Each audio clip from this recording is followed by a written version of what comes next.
Whole language is an educational theory as an approach to reading developed by Frank Smith and Ken and Yetta Goodman. When you think of the whole language theory, one of the names that pops out to you is Kenneth S. Goodman. Currently 91 years old, Kenneth Goodman was born on December 23, 1927. He believes literacy is developed through experience. His theory became the basis of what is referred to as the whole language theory. Having experience in servicing the IRA Committee on Psycholinguistics and Reading, and having been an educator himself, Ken has spent a lot of years focusing on the development and expansion of language and thinking.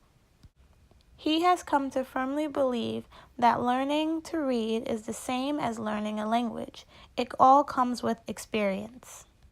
Ken would say something along the lines of, literacy naturally develops through interaction with both written text and oral interaction. This is a picture of Yetta Goodman. She's married to Ken. She agreed with his theory in the whole language movement, so she further developed it. Yetta is a huge advocate for whole language. Her research typically focuses on classrooms, stemming from her concern for educational issues.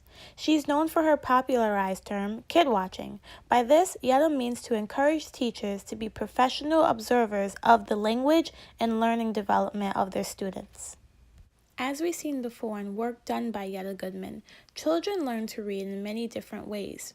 Before they can actually read and sound out words, they're looking at signs and other objects that they are familiar with and making meaning of these things without actually being able to read the text.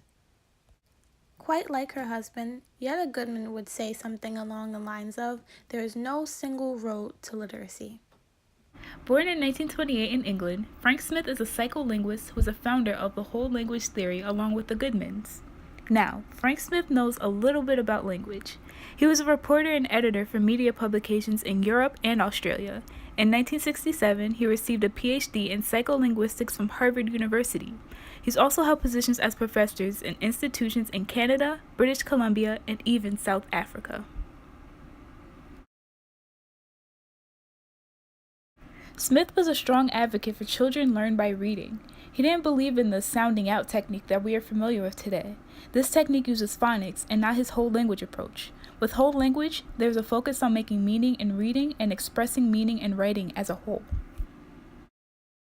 Smith challenged the idea that children should first learn English's 44 sounds, letters, and letter combinations before learning to read. However, when his whole language theory was taught and tested in the classrooms, it was found that students were falling behind on benchmark exams. Though students were failing benchmarks, there was improvement in students' understanding and making meaning, and literacy was integrated in other parts of the curriculum, including math and science. Because of the whole language theory brought to schools by Frank Smith and Ken Goodman, the No Child Left Behind Act was brought to maintain phonics, comprehension, vocabulary, and fluency in the curriculum. You can't see other people's point of view when you only have one language. A quote by Frank Smith.